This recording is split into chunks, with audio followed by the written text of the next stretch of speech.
Hello friends, welcome to my channel Rimi foodie চ্যানেলে তোমাদের সবাইকে জানাই স্বাগতম। আজকে বানাবো দই লস্যি।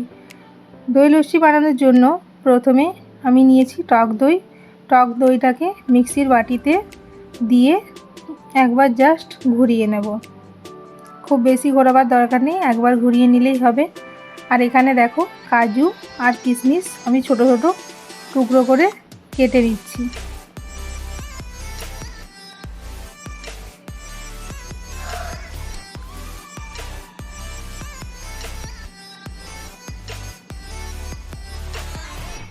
কাজু কিশমিশগুলো দেখো কাটা হয়ে গেছে। এবার আমি খেজুরগুলোকে ছোটো ছোটো টুকরো করে কেটে নিচ্ছি। আমি তোমাদের আজকে 3 রকমভাবে দই লস্যি বানিয়ে দেখাবো, যেটা সহজ মনে হবে তোমরা সেইভাবেই বানাতে পারো। কাজু কিশমিশ খেজুরগুলো সবগুলো একসাথে ছোটো ছোটো টুকরো করে কেটে নিয়েছি। এবার এই মিক্সির বাটির মধ্যে আমি দিয়ে দেব স্বাদ মতো চিনি। যে যেমন মিষ্টি খেতে পছন্দ করো সেই হিসাবে চিনি দেবে। যদি কম মিষ্টি পছন্দ করো, একটু টক পছন্দ করো লস্যি, তাহলে কম মিষ্টি দেবে। যদি বেশি মিষ্টি পছন্দ করো তাহলে বেশি চিনি দেবে। আমি এখানে 3.5 চামচের মতো চিনি দিয়েছি। আর জাস্ট মিষ্টিটাকে ব্যালেন্স করার জন্য একটু সামান্য স্লাইট একটু নুন, বেশি দিলে নুনটা হয়ে গেলে ভালো লাগবে না। জাস্ট মিষ্টিটাকে ব্যালেন্স করার জন্য নুনটা দেওয়া হয়েছে। দিয়ে মিক্সিটা ভালো করে ঘুরিয়ে নিয়েছি আরও 2বার, যাতে দইয়ের সাথে চিনি আর নুনটা ঠিকঠাকভাবে মিশে যায়। এবার এই দেখো আমি একটা কাপ নিয়েছি, গ্লাস কাপ যা ইচ্ছে নিতে পারো, যেটাই তোমরা খেতে ভালো পছন্দ করবে সেরকম একটা কিছু নেবে। তার মধ্যে আমি দইটা দিয়ে দিলাম। এবার দেব উপর থেকে একটু সামান্য একটু ঘি দিয়ে দিলাম। এবার দেব কাজু কিশমিশ আর খেজুরটা ওপর থেকে দিয়ে দিলাম। তাহলে আমাদের দই লস্যি একেবারে তৈরি। দেখতে পাচ্ছ কি সুন্দর দেখতে হয়েছে, আর খেতেও সুন্দর হবে, একদম দোকানের মতো। এটা বানালাম একরকমভাবে। দেখো এটার মধ্যে একটু ফেনা ফেনা ভাব আছে, খুব সুন্দর হয় খেতে। অবশ্যই তোমরা একবার ট্রাই করবে। এটা একরকমভাবে বানালাম।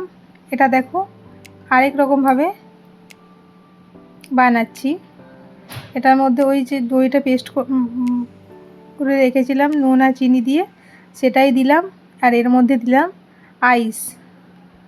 ওটা আমি বাচ্চাদের জন্য বানিয়েছিলাম, ওর মধ্যে আইস দিইনি। এটার মধ্যে দিলাম আইসের টুকরো দিলাম। এবার দেব একটু ঘি আর দেব কাজু কিশমিশ আর খেজুর। তোমরা চাইলে এখানে চেরিও অ্যাড করতে পারো, ছোটো ছোটো টুকরো করে কেটে চেরিটাও দিতে পারো। আমি চেরি দিইনি, আমি চেরি ছাড়াই বানালাম। দেখতে পাচ্ছ এটাও কি সুন্দর হয়েছে দেখতে, একদম দুর্দান্ত হয় দেখতে আর খেতেও। অবশ্যই তোমরা কিন্তু ট্রাই করবে।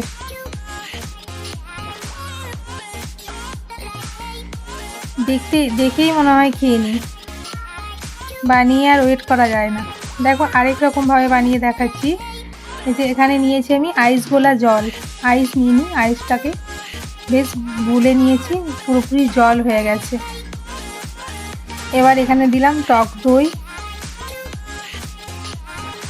দই আর আইস যে ওয়াটারটা, সেটা ভালো করে মিশিয়ে নেব।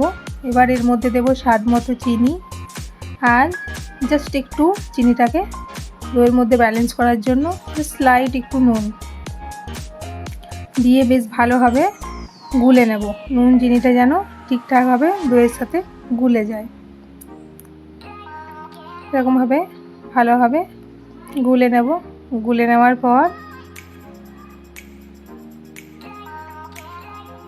দেখো গ্লাসের মধ্যে সেমভাবে সার্ভ করব।